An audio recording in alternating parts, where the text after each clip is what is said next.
Hey guys, this is Muskaan. Welcome back to our channel real English. स्वागत है आपका real English में। जैसा कि आप थंबनेल देख करके गेस कर ही चुके हैं कि आज मैं सजेशन दे रही हूँ, मतलब इम्पोर्टेंट टॉपिक के ऊपर डिस्कस करूंगी। एज यू नो दैट कि मैं ऑलरेडी वीडियो अपलोड कर चुकी हूँ कि पेपर 2 में बीए पार्ट 1 पेपर 2 में इंग्लिश ऑनर्स में कौन कौन से क्वेश्चन वेरी वेरी इंपॉर्टेंट है, which question will come in your exam, that's already you done. But today we is discuss, आज हम लोग डिस्कस करेंगे कि वास्तव में जो मतलब आएंगे क्वेश्चन वो आपके अकॉर्डिंग कैसे लिखना होगा, उसको आप कैसे कवर करेंगे, क्योंकि एग्जाम बस होने ही वाला है। So today we will learn about that. तो चलिए देखते हैं कि कौन कौन से क्वेश्चन आ रहे हैं, प्लस में आपको लिखने कैसे हैं। एज यू नो दैट कि सबसे पहला जो आता है वो आपका एक्सप्लेनेशन आता है। एक्सप्लेनेशन में आपको 3 कवर करने होते हैं, 3 कवर करने होते हैं एक्सप्लेनेशन में, जिसमें कि फर्स्ट जो आने वाला है ना वो द माइस्टिक ड्रम से आने वाला है। फर्स्ट क्वेश्चन आपका द माइस्टिक ड्रम से आएगा, ये कंफर्म है। फर्स्ट द माइस्टिक ड्रम से आएगा, इसका जो और दे करके है ना ये भी द माइस्टिक ड्रम से होगा। अब माइस्टिक ड्रम में जो होता है ना उसमें 21 पोएम है, तो 21 पोएम में किसी का भी लाइन दे सकता है आपको एक्सप्लेन करने के लिए। सेकेंड नंबर जो है वो आपका आने वाला है द स्कॉलर जिप्सी से।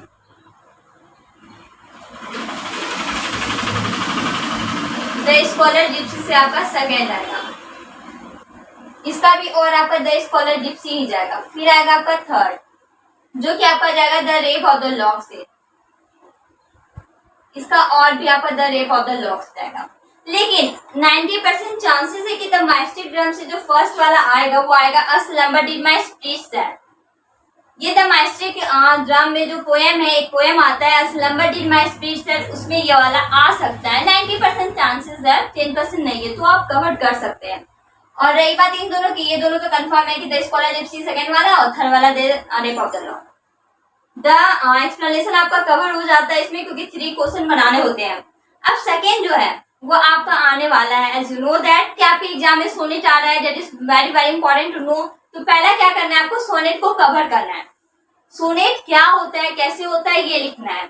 उसके जस्ट बाद आपको क्या करना है, सोनेट जो आपका पोएम है द माइस्टिक ड्रम में बहुत सारे ऐसे पोएम है जो सोनेट से बिलोंग करते हैं। जो सोनेट है तो उसमें से कोई भी एक पोएम को आपको डिस्क्राइब करना होगा सोनेट वाले क्वेश्चन में। Like that define sonnet, saw your acquaintance with any one of the sonnets prescribed in your syllabus. तो मैन कॉल यू फेयर जो कि एक सोनेट है, एडमंड स्पेंसर के द्वारा लिखा गया है, तो इसको आपको डिफाइन करना होगा सोनेट वाले क्वेश्चन में।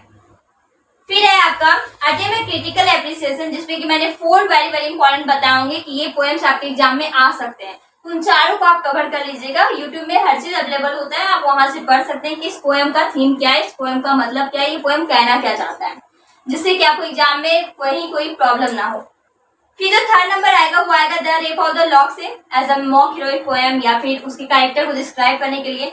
तो कुछ नहीं करना है, the rape of the lock में क्या करेंगे, आप अलेक्जेंडर पॉप के बारे में टोटल डिस्क्राइब करेंगे। उसके जस्ट बाद the rape of the lock की घटना क्या हुई है, उससे हम लोगों को सीखने क्या क्या मिलते हैं, उसका स्टोरी क्या है, इसको बताना है।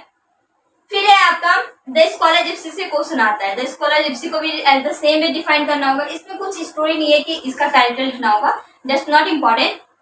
द स्कॉलर जिप्सी में क्या है ना, एक मोटो बताया गया है कि गरीब लोगों के लिए क्या करना चाहिए और उसे पढ़ने में कितनी ज्यादा प्रॉब्लम होती थी, स्कॉलर्स कैसे पढ़े, इस टाइप से करके आपको द स्कॉलर जिप्सी में पढ़ने को मिला होगा।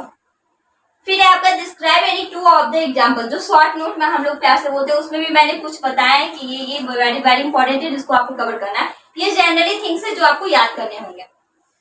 फिर आपका स्कैन करने वाला, जिसका कि डिस्क्रिप्शन बॉक्स में आपको लिंक मिल जाएगा, आप आराम से जाकर के वहां देख सकते हैं कि स्कैन क्या होता है। वेरी इजिली है, बहुत इजी तरीके से आप उसको सीख सकते हैं कि स्कैन कैसे किया जाता है, और सेंटेंस आते हैं स्कैन करने के लिए।